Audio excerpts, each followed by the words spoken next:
ইতিমধ্যেই আপনাদের প্রত্যেকের জন্য সুখবর যে আর 1 টাকাও লাগবে না আপনার আধার কার্ড আপডেট করার জন্য।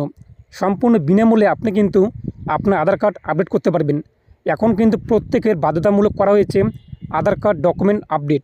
তো আপনি কীভাবে অনলাইনে মোবাইল ফোন দিয়ে আধার কার্ড ডকুমেন্ট আপডেট করবেন তা দেখে নেব আজকের ভিডিওতে। ইতিমধ্যেই কিন্তু সেই ডেটকে বৃদ্ধি করা হয়েছে। কদিন পর্যন্ত আপনি সম্পূর্ণ বিনামূল্যে আধার কার্ড ডকুমেন্ট আপডেট করতে পারবেন এবং কী প্রসেস রয়েছে তা জেনে নিচ্ছি আজকের ভিডিওতে। অবশ্যই তার আগে আপনি যা করতে হবে, আপনি দেখতে পাচ্ছেন তো অবশ্যই ভিডিও লাইক পাশাপাশি চ্যানেল সাবস্ক্রাইব করে পাশাপাশি অলকে রাখবেন। আর যে সাবস্ক্রাইব করে গেছেন তাদেরকে অসংখ্য ধন্যবাদ। এর জন্য আপনাদের কিন্তু আধার কার্ড যে ওয়েবসাইটটি রয়েছে এই ওয়েবসাইটে আসতে হবে। লিঙ্কটি আমি আপনাদের সুবিধাতে ভিডিওর ডিসক্রিপশনে প্রোভাইড করে দেবো, সেখানে ক্লিক করলে আপনি সরাসরি আসতে পারবেন। এরপর আপনি দেখতেই পাচ্ছেন যে লগ ইন রয়েছে, এই লগ ইনে আপনি ক্লিক করবেন। তো লগ ইনে ক্লিক করতে পরবর্তী পেজটি চলে আসবেন। এখানে আপনি আধার কার্ড নাম্বার উল্লেখ করে দেবেন। এরপর নিচে আপনি দেখতেই পাচ্ছেন ক্যাপচাটা রয়েছে, যেরকম রয়েছে সেরকম আপনি উল্লেখ করে দেবেন। এরপর সেন্ড ওটিপিতে ক্লিক করবেন। আপনার আধার কার্ডে যে মোবাইল নাম্বার লিঙ্ক রয়েছে সেই মোবাইল নাম্বারে ওটিপি আসবে, তা উল্লেখ করে দেবেন। এরপর লগ ইনে আপনি ক্লিক করবেন। লগ ইন করতে আমাদের সামনে কিন্তু ড্যাশবোর্ড চলে আসবে। এরপর নিচে আপনি দেখতেই পাচ্ছেন যে ডকুমেন্ট আপডেট, যার ডেট বাড়ানো হয়েছে কিন্তু 14/3/2024, 14ই মার্চ 2024 পর্যন্ত আপনি কিন্তু সম্পূর্ণ বিনামূল্যে আপনাদের আধার কার্ড ডকুমেন্ট আপডেট করতে পারবেন। আধার কার্ড ডকুমেন্ট আপডেট করার জন্য আমরা কী করব, এই যে ডকুমেন্ট আপডেট রয়েছে এখানে আমরা ক্লিক করব। পরবর্তী পেজটি চলে আসবে, নেক্সট রয়েছে, নেক্সটে আমরা ক্লিক করব। আবার পরবর্তী পেজটি চলে আসবে, আবার আমরা নেক্সটে ক্লিক করব। নেক্সটে ক্লিক করতে আপনি দেখতেই পাচ্ছেন যে আপনার ডেমোগ্রাফিক ডাটা চলে আসবে, নাম, gender, date of birth, address হয়ে যাবে। এরপর নিচে রয়েছে আই ভেরিফাই, এই বক্সে আপনি টিক মার্ক দেবেন। এরপর হচ্ছে নেক্সটে আপনি ক্লিক করবেন। তো নেক্সটে ক্লিক করতে আমাদের সামনে কিন্তু পরবর্তী পেজটি চলে আসবে, যেখানে আপনার ডকুমেন্টসের সাইজ রয়েছে 2 MBর মধ্যে জিপিজি অথবা পিএনজি অথবা পিডিএফ ফরম্যাটে কিন্তু আপলোড করতে হবে।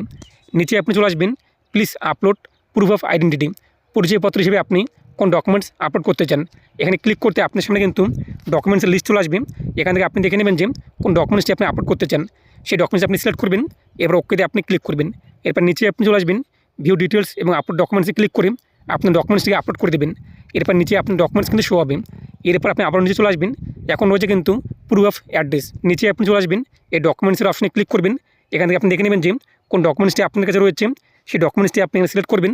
এরপর ওকেতে আপনি ক্লিক করে দেবেন। আবার আপনি ভিউ ডিটেলস এবং আপলোড ডকুমেন্টসে ক্লিক করে আপনার ডকুমেন্টসটিকে আপনি আপলোড করে দেবেন। এরপর নিচে রয়েছে একটি বক্স, এই বক্সে আপনি টিক মার্ক দেবেন। এরপর হচ্ছে নেক্সটে আপনি ক্লিক করবেন। তো নেক্সটে ক্লিক করতেই আমাদের সামনে একটি পপআপ চলে আসবে, কনফার্ম। আমরা অবশ্যই ওকেতে ক্লিক করে দেবো। ওকেতে ক্লিক করতে আপনি কিছুক্ষণ এখানে ওয়েট করবেন। আপনার সামনে কিন্তু আবারও একটি পরবর্তী পেজ চলে আসবে। পরবর্তী পেজে বলা হয়েছে this service is free of cost till 14/3/2024। আপনি 14/3/2024 পর্যন্ত সম্পূর্ণ বিনামূল্যে আধার কার্ড ডকুমেন্ট আপডেট করতে পারবেন। এরপর আপনার কিন্তু টাকা চার্জ দিতে হতে পারে। এরপর আপনি কী করবেন, নিচে দেখতেই পাচ্ছেন সাবমিট হচ্ছে, সাবমিটে আপনি ক্লিক করবেন। তো সাবমিটে ক্লিক করতেই আপনার সামনে কিছুক্ষণ ওয়েট করতে হবে। দেখতেই পাচ্ছেন একটা টাইমিং চলে আসছে এবং আমাদের কিন্তু successfully document update complete, transaction status success এবং আমাদের অ্যামাউন্ট কিন্তু 0 চলে আসছে। এরপর আপনি দেখতেই পাচ্ছেন যে ডাউনলোড অ্যাকনোলেজমেন্ট রয়েছে, এখানে ক্লিক করে আপনি অ্যাকনোলেজমেন্ট স্লিপ কিন্তু ডাউনলোড করে আপনি রেখে দিতে পারবেন। অথবা আপনি যদি দোকান থেকে আপনি একটা সাইবার ক্যাব থাকেন, সেটা আপনাদের কাস্টমারকে কিন্তু এটি প্রিন্ট করে দিতে পারবেন। এরপর গো টু ড্যাশবোর্ডে আপনি ক্লিক করবেন। তারপর নিচে আপনি চলে আসবেন। নিচে আপনি দেখতেই পাচ্ছেন রিকোয়েস্ট, আপনি কোন কোন বিষয়গুলো রিকোয়েস্ট পাঠিয়েছিলেন।